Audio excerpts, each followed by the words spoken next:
ఒక రైతుకి ఇద్దరి కొడుకులు.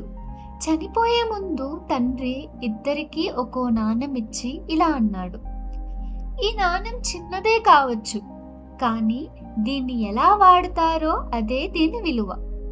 మొదటి కొడుకు ఇలా అనుకున్నాడు: ఇది పోతే నాకు ఏమీ ఉండదు, అందుకే దీన్ని జాగ్రత్తగా దాచుతాను అని అనుకొని దాన్ని ఒక పెట్టెలో పెట్టి దాచేశాడు.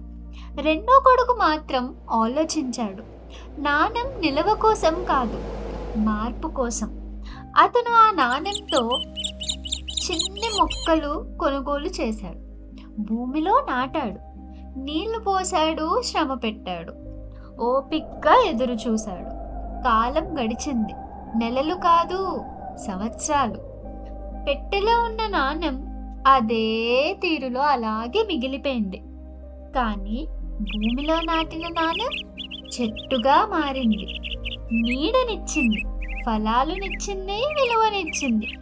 అప్పుడు తండ్రి మాట అర్థమైంది. డబ్బు దాచితే సంఖ్యగా మిగిలిపోతుంది, అదే సరైన రీతిలో పెట్టుబడిగా పెడితే మంచి అవకాశంగా మారుతుంది.